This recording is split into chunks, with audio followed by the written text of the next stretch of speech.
겨울이 오지요. 내일은 날이 보니까 영하 2도까지 내려간답니다. 겨울 전에 어서 오라. 참, 오늘 그 앞에까지는 우리가 안 읽었는데, 오늘 그래서 겨울 전에 어서 오라. 이러한 사람은 늘 불행하다 그랬습니다. 겨울에는 빨리 여름이 왔으면 참 좋겠다.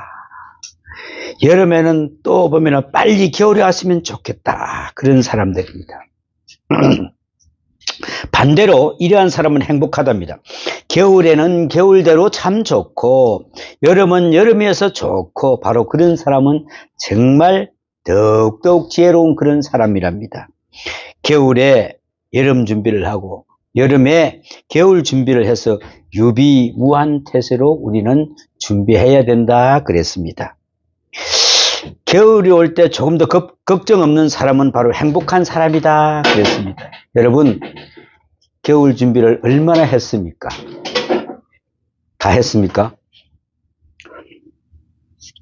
제가 여름에 한 40도 이상 넘어가는 그때 제가 두바이를 가봤습니다. 두바이를 갔는데 갑자기 두바이에 지나가다 보니까 쇼윈도에 보니까 그 터롤 밍크 코트가 쫙 걸려 있었습니다. 그런데 거기에 여자들이 다 거기를 또 몰려서 가고 있어요. 도대체가 이 여름에 40도가 넘는 여기에 도대체 밍크 코트가 왜 팔리겠냐 하는 생각을 해봤죠. 그런데 그 명품의 한계가 얼마냐? 3천만 원 내지 한 1억까지도 가는 옷들이 있답니다. 그런데 어떤 사람이 준비를 하느냐? 이제 겨울이 오기 전에 그래도 그게 좀 싸게 준비하는 거라고 가는 거라 그래요. 내가 그걸 가만 보면서 참 저 사람은 행복하겠다. 여름에 겨울이 오기 전에 벌써 겨울 거를 준비하는 저 사람들은 얼마나 돈이 많다면 저럴까 하는 생각을 해보게 됐습니다. 또 이런 사람도 행복한 사람이다 그러네요. 딸이 여름에 밍크 코트를 한 벌 탁 사줬는데 야, 이걸 겨울에 입어봐야 될 거 아니요.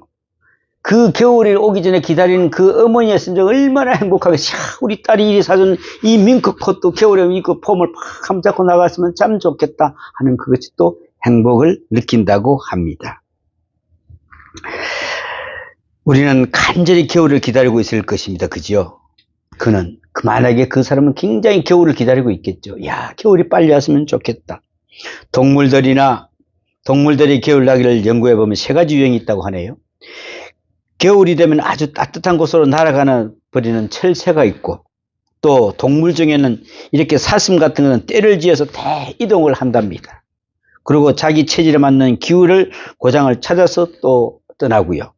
또 하나는 동면을 해버립니다. 아예 그냥 잔뜩 먹고 자는 거죠. 그런데 이 동면이라는 것은 아직까지 과학적으로 이해를 하지 못하는 게 있답니다. 신비에 쌓여 있답니다. 왜 그러냐면은 땅속에 들어가서 한겨울 동안 먹지도 않고 또 거기서 뭐요? 심장 맥박도 없이 한겨울 잔다는 거죠. 가능할까요? 그런데 그리고 봄이 되면 털털 털고 일어난다는 겁니다. 3번째 유형은 털갈이를 합니다. 여름에는 털이 다 빠져서 겨울이 되면 털이 또 생겨나서 두툼하게 이렇게 털이 생기고 넉넉하게 그 겨울을 나게 되는 그러한 동물을 볼 수가 있다 그랬는데 사람은 어느 쪽입니까? 여러분은 어느 쪽에 속합니까?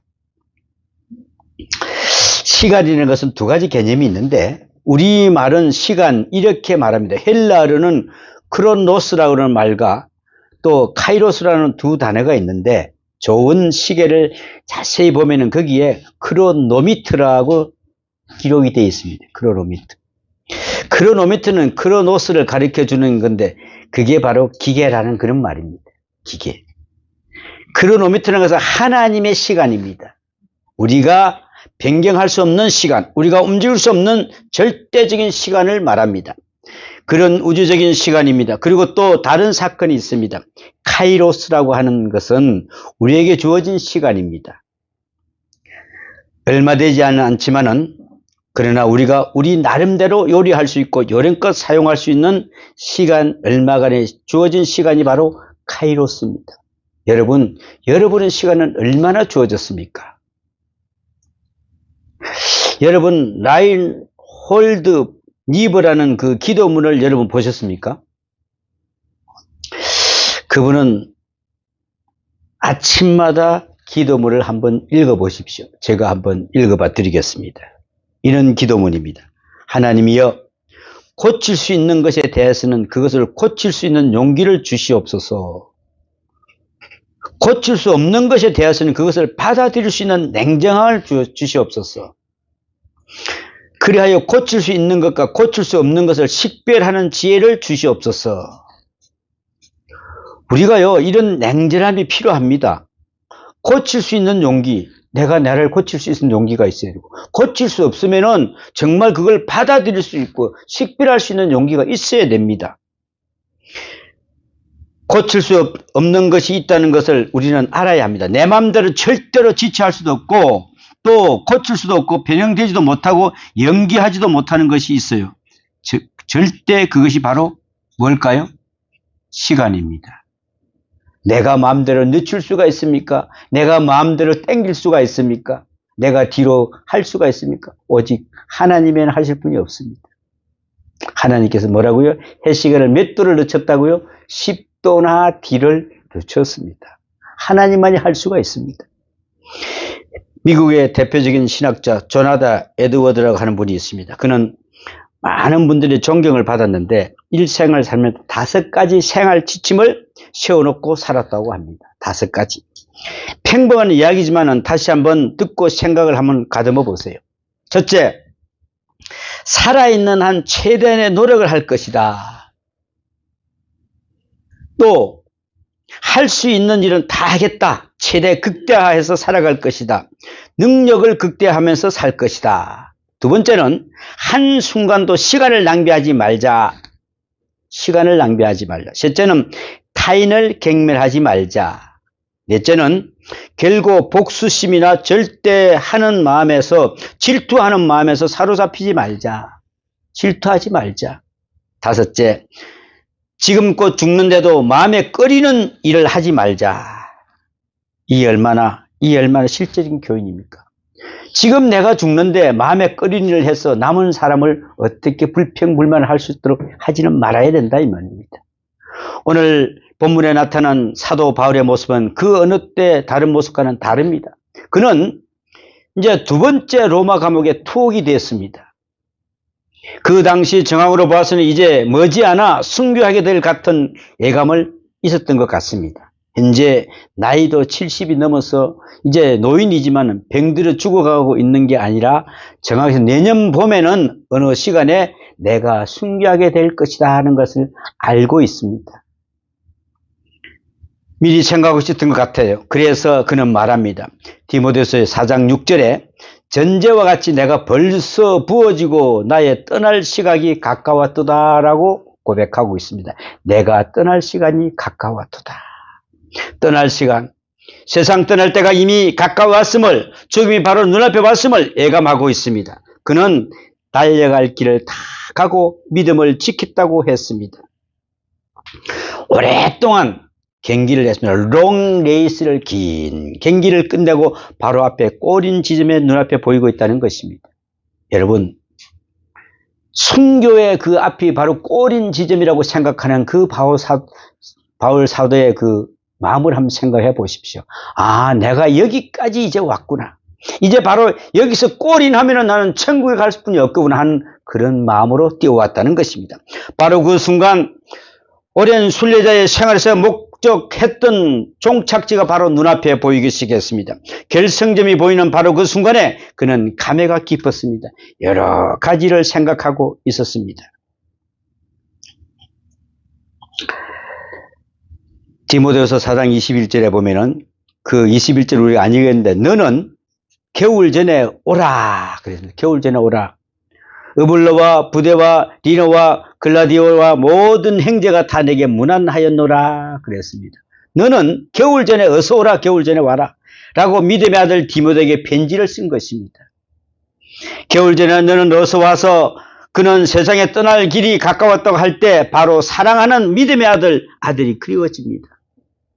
사도 바울은 결혼하지 않았습니다. 한 번 더 얼굴을 보고 싶다. 그래서 겨울전에 속히 오라. 왜 겨울전이냐? 이것은 지중해 연안에서는요, 겨울이 되면은 너무나 추워서 얼어버려서 그 당시 2000년 전에는 접안 시설이 좋지 않아서 그 배들이 항구에 접안할 수가 없었어요. 깡깡 얼어버리니까.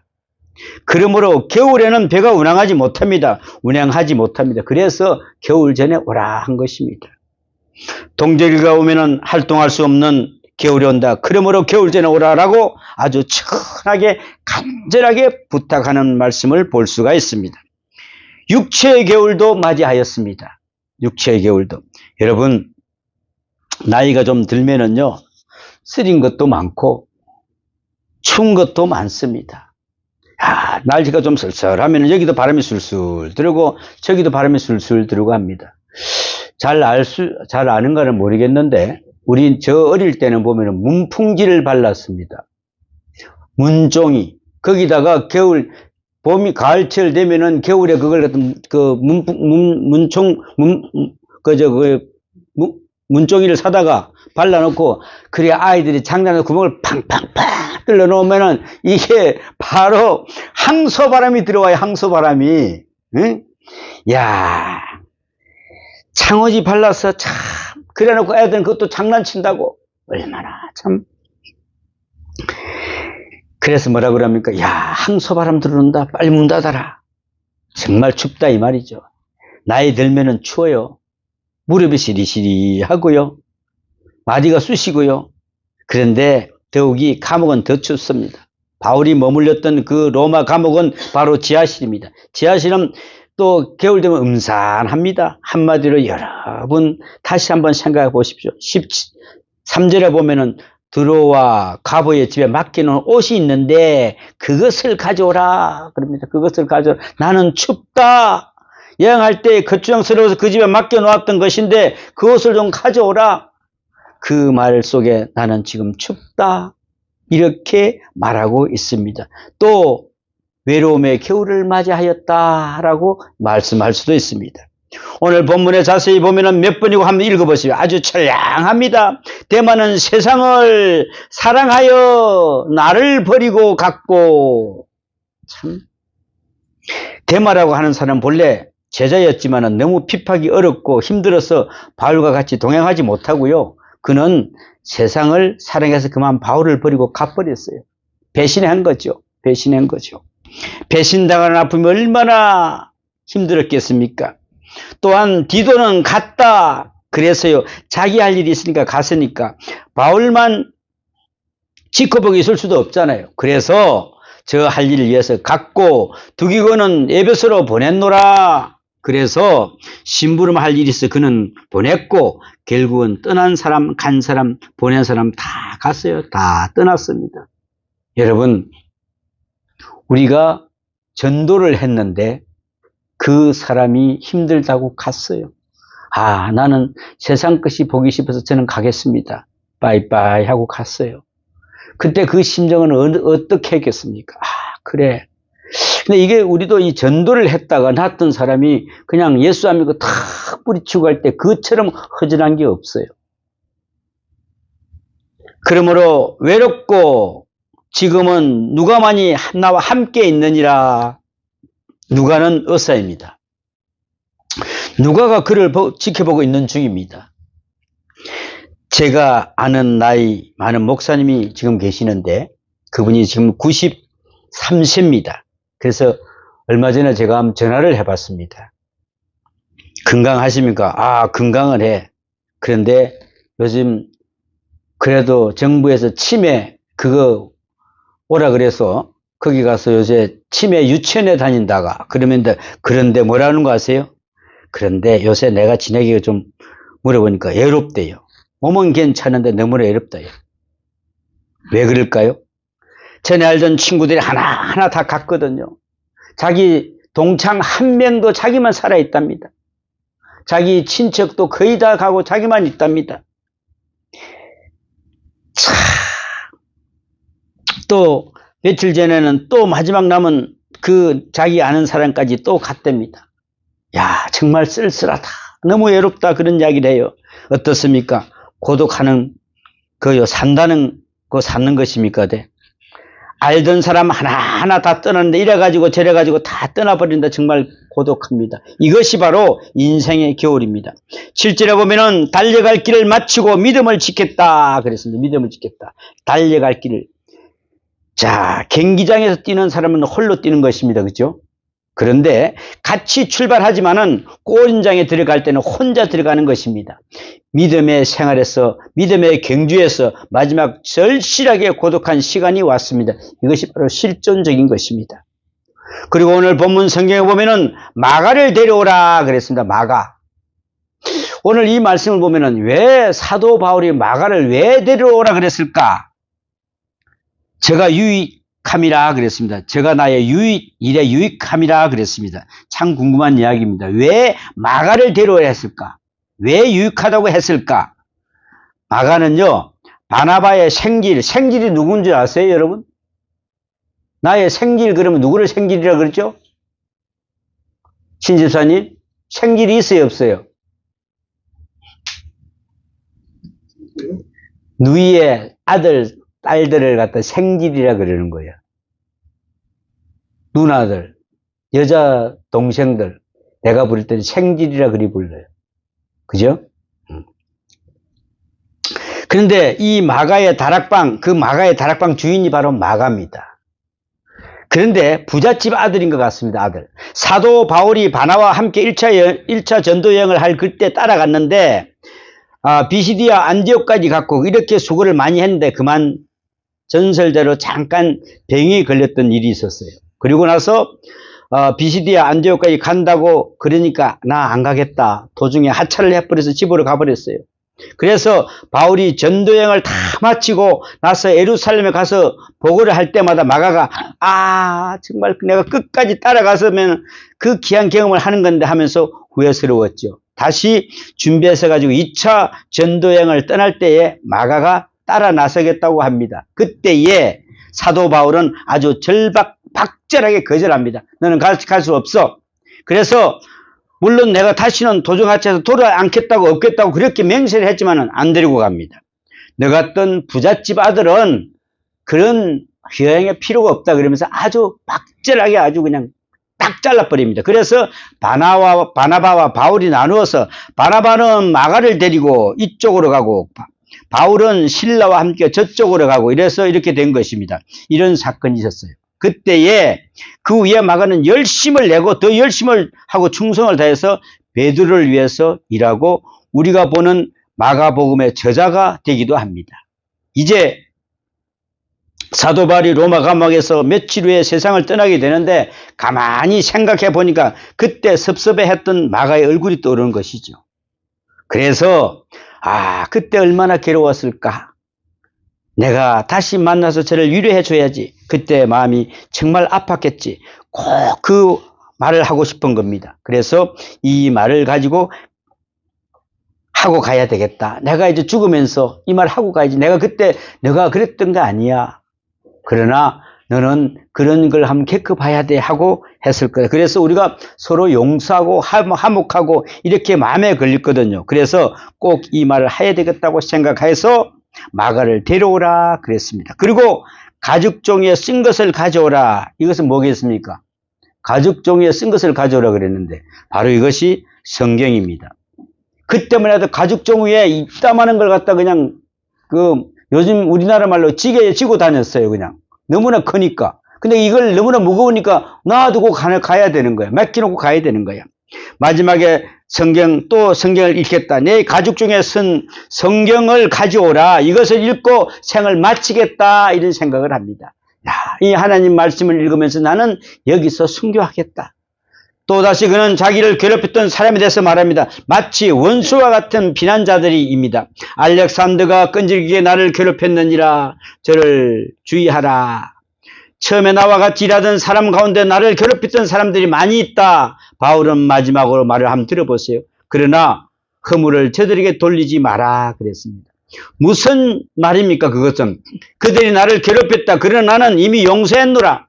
일방적으로 저들을 나를 용서하지 않았지만 나는 저를 용서하고 저들은 나를 끝까지 괴롭혔지만 나는 이미 다 용서했노라 일방적으로 하해해버립니다. 여러분이 지금 아직도 용서 못한 사람도 있습니까? 혹시 여러분 마음에 용서하십시오. 일방적으로 내가 용서하십시오. 우리가 예수를 믿는다고 하면서 그리스도인이라고 하면서 우리가 용서하지 못하고 그것을 계속 끌고 간다면 그 사람은 바로 그리스도인이 아닙니다. 유명한 공자의 제자 자장이라고 하는 분이 공자에게 물었습니다. 인의의 지를 말할 때 인이라는 게 무엇입니까? 라고 물어봤습니다. 그때 말하기를 인이란 공성과 간대와 신의와 민첩과 은혜니라 5가지를 말합니다. 사람이 겸손하면 남을 업신여긴 일이 없을 것이요. 우리가 겸손하면 어떤 사람에도 존경을 보입니다. 저번에 이런 유튜브를 봤습니다. 어떤 여인이 길을 가다가 청소하는 아주머니를 아주 발길을 치면 나무랍니다. 그때 옆에 있던 한 여인이 당신 어린 사람이 왜 그래? 그러니까 이 사람은 청소부인데 내가 버리면 청소해야지요. 그렇게 대답이 나와요. 그래서 이 젊은 여인이 그 학생을 보고 그냥 사정없이 욕을 합니다. 어디 그따운 버릇이 있느냐고.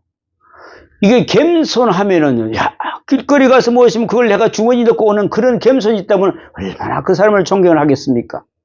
우리는 저 낮은 사람을 겸손하게 그것을 받아들일 수 있는 그런 사람이 되어야 됩니다.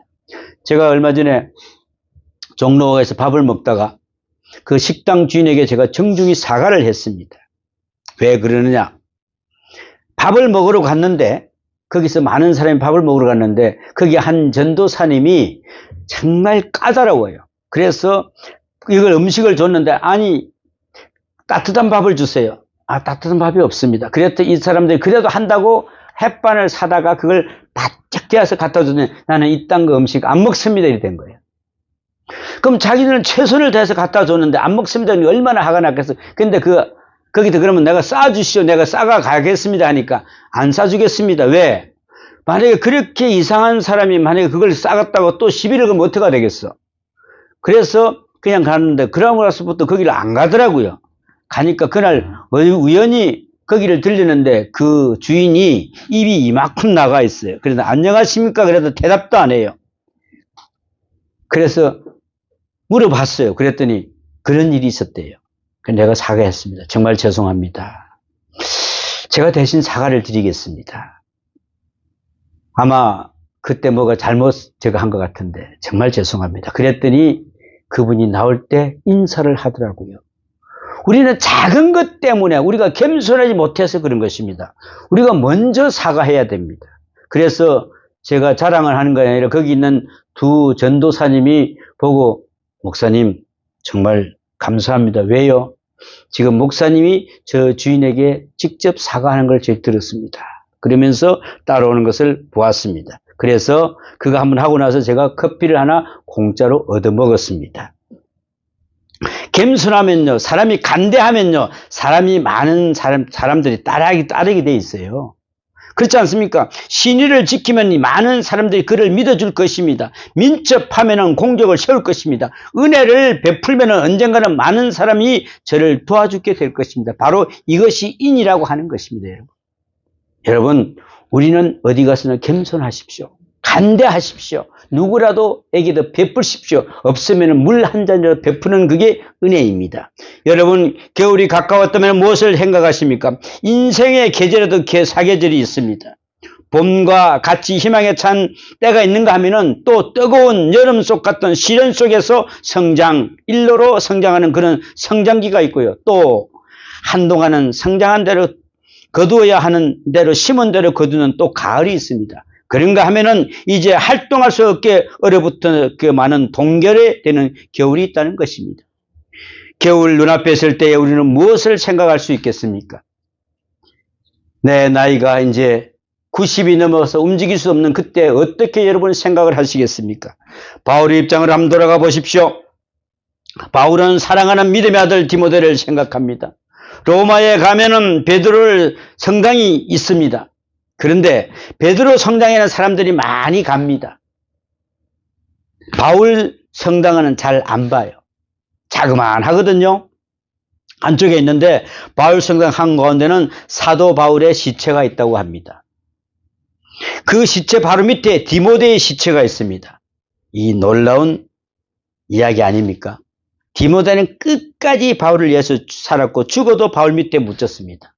생각해 보면은 사도 바울은 가정이 없었습니다. 그러나 믿음의 아들들이 참 많았습니다.